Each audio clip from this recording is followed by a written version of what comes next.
Tuesday, December 7th, 2021, Monaco 64, home of alternative economics and contrarian views. Today we're going to look at the UK housing market.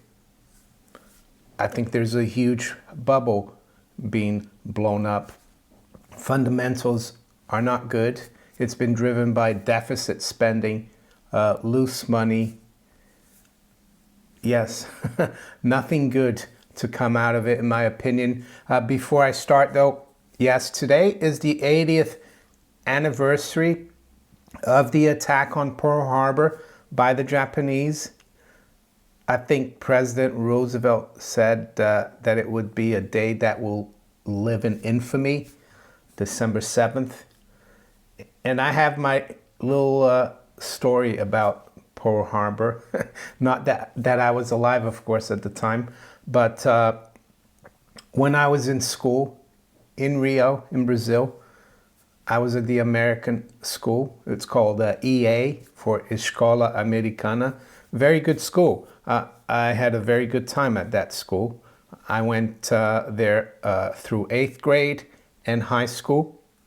And I remember probably in my junior year, maybe senior year, but I was around 15, 16. I wrote a research paper about the attack on Pearl Harbor.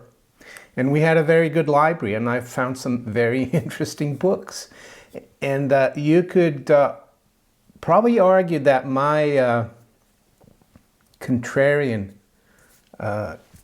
characteristics evolved from things like doing that research paper, because I found a book in the library. I don't remember the book exactly. I didn't keep the research paper, unfortunately, but from reading that book and the passages that I used for my paper, I realized that the United States government, the military, they were well aware that the Japanese planned an attack. And despite that, they weren't very well prepared. It's almost like they kind of allowed that to happen. And that's the way I felt about it when I was researching to write that paper. And I might have even told my teacher about that, I think.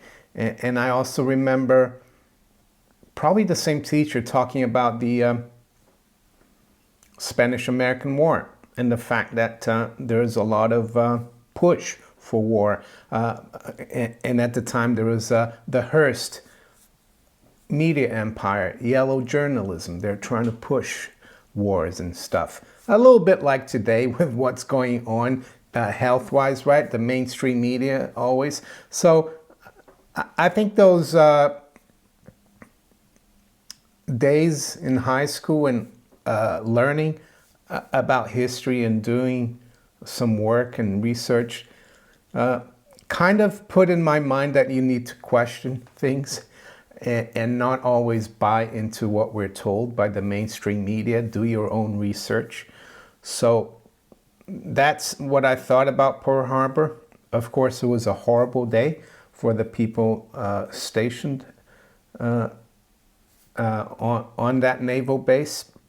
And of course, it triggered it didn't trigger World War II, but it got America into the war, which was probably something that the British especially wanted America to do, seeing that they were having trouble fend off the Germans.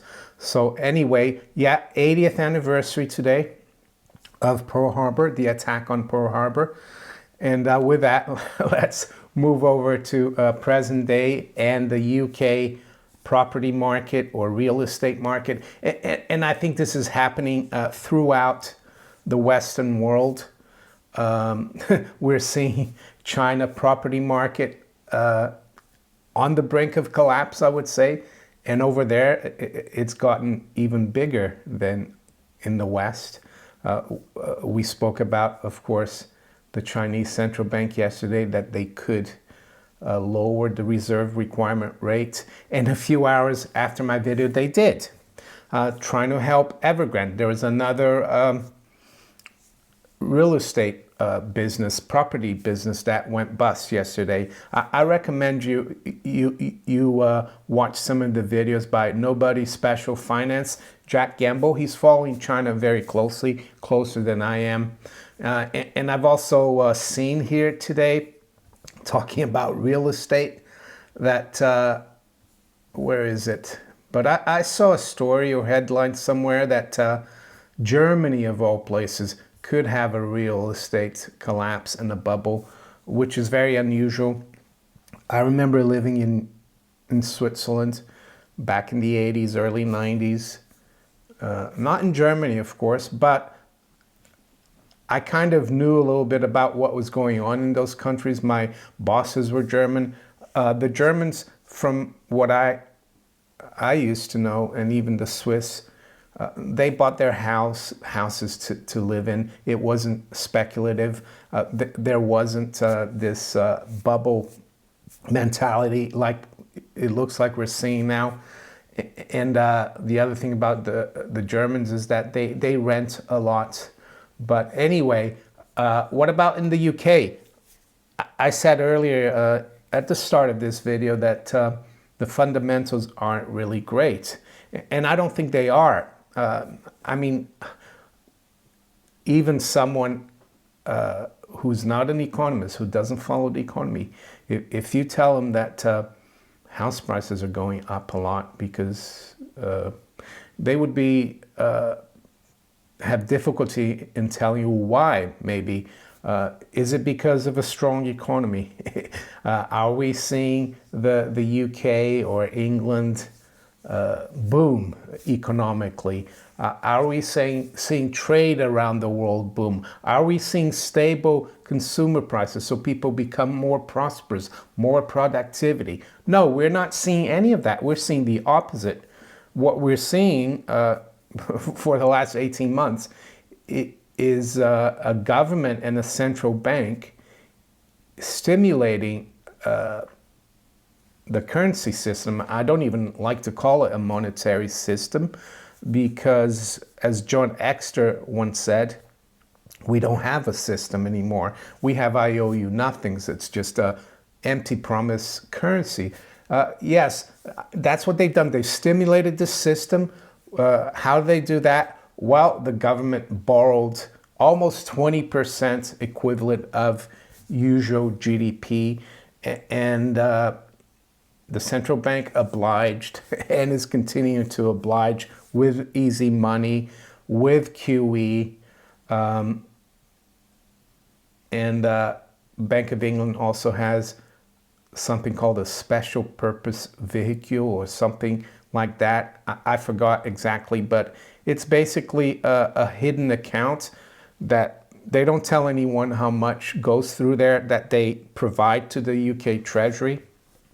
So, and we've seen, of course, all the disruption in the real economy, a lot of small businesses going under because of the government-imposed restrictions on the economy. It's not because of the pandemic or COVID, it's because of government. I will clarify that. And the other factor that is affecting economic growth and affecting all the supply chain disruptions, labor market disruptions, is fear. They're literally scaring people into not getting out of their houses, and they're continuing to do so. I just saw something here in the Telegraph, which is quite outrageous. Let me tell you what it is. Yeah, just a headline here. I haven't clicked into the article, but the headline says it all. It says, "Don't leave home if you have the sniffles. It could be COVID, warns expert."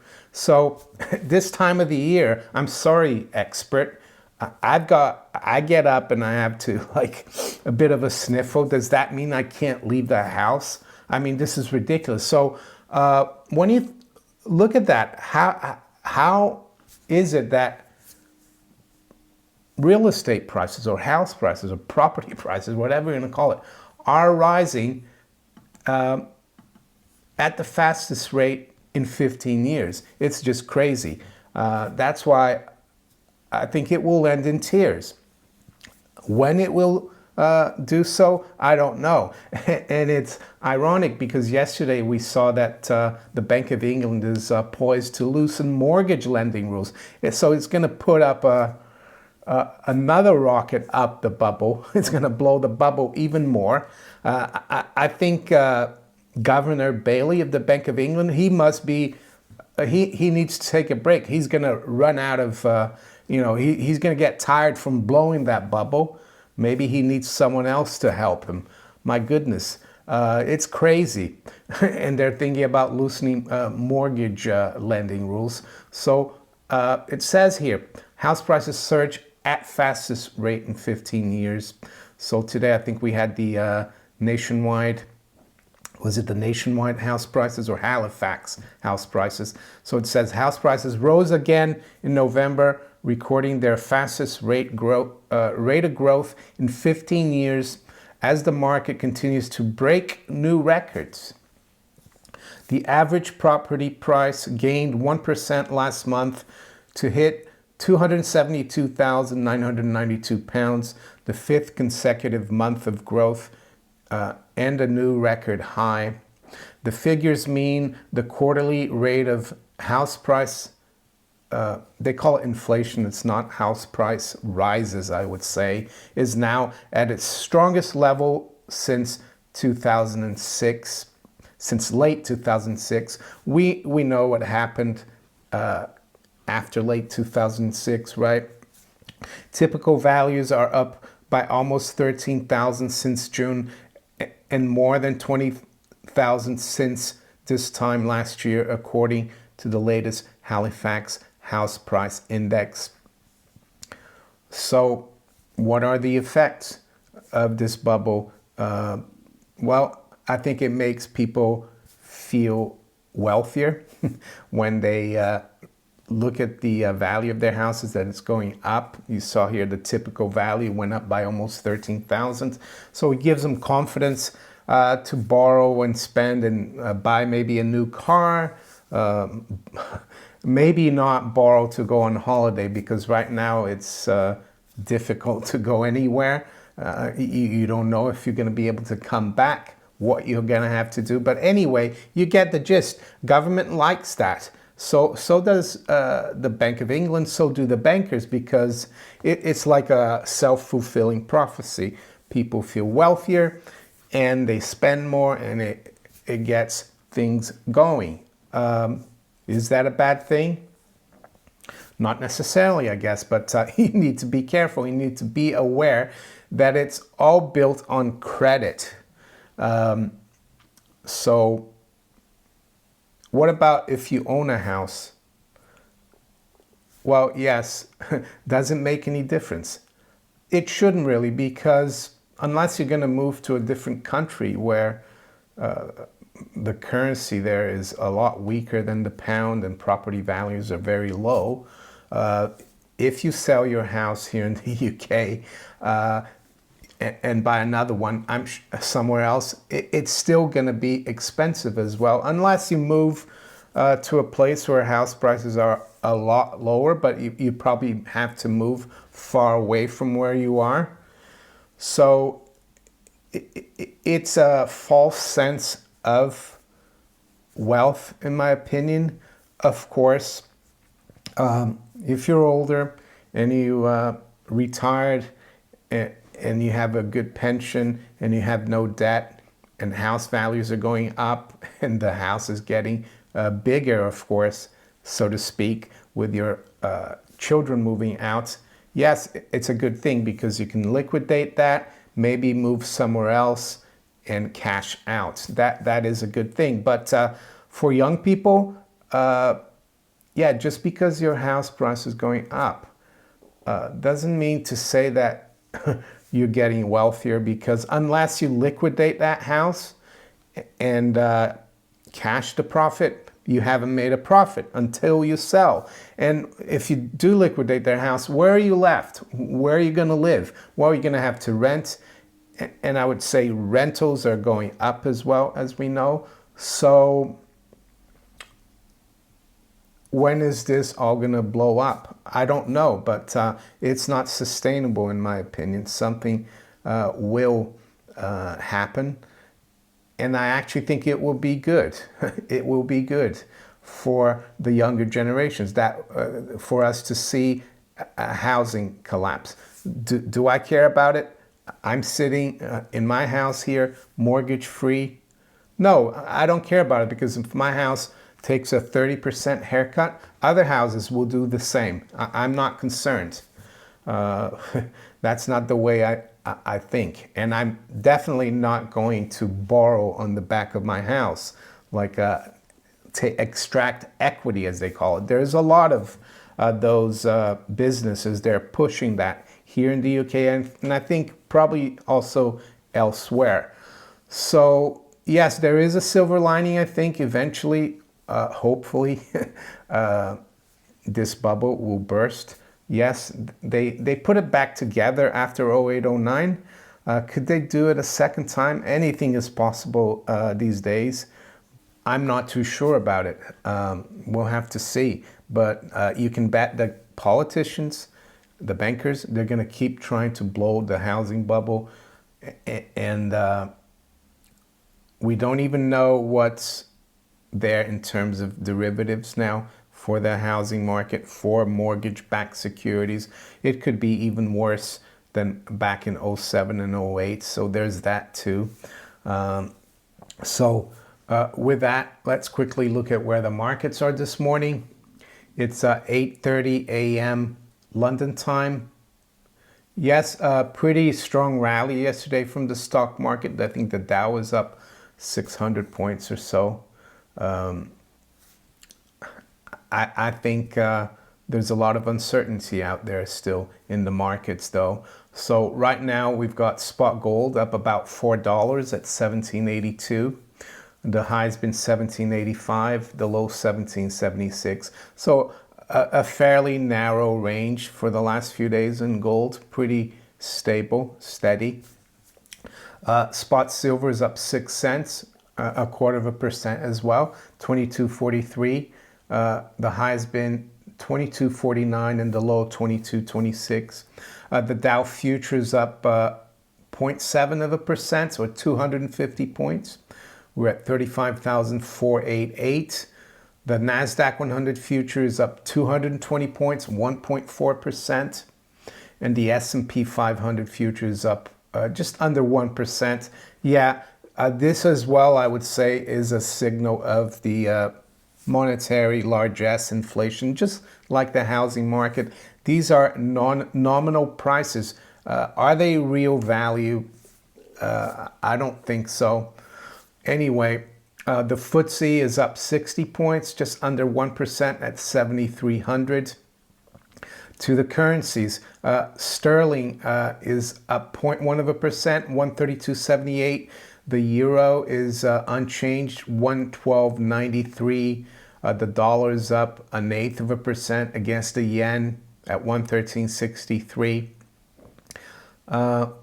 Interestingly, the dollar looks relatively weak versus the yuan. We're trading at a 636 handle now. It's down slightly, but it's been drifting off from around 640 for the last month or so. To the other currencies, we got Aussie dollar up 2/3%, just under 71. We've got the dollar down 1/3 versus the Canadian dollar at 127.16. And we got the Kiwi dollar up 1/3 at 67.73. To the commodities, WTI crude is up 1.75% at 70.61. High-grade copper is down slightly at 4.33. Natural gas, U.S. natural gas, is up 3.5%, but it took a really big hit yesterday. I saw headlines saying that the winter's fairly mild so far in the U.S., so we're at 3.80. But European Electricity prices are still really high though, and yeah, we'll need to keep an eye on that.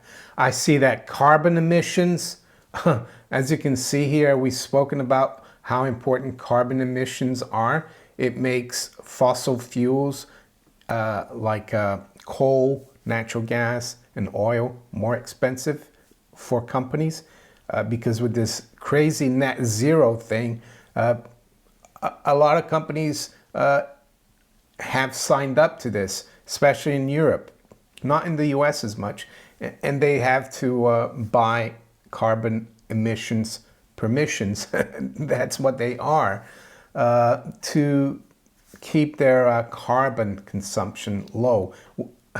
I mean, not real carbon consumption low, but it's crazy. It's just a crazy thing. But as you can see here, this is going to make it even worse. I expect electricity or gas prices, natural gas prices in Europe to remain really high. And this is not a good sign here. Carbon emissions are going through the roof, as you can see. I'm going to put a link to some of the videos I did about that, how this works,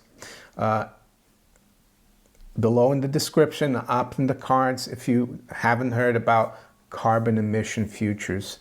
So what about the 10-year yield? Well, overnight we're up about 1 basis point. We're at 1.45%.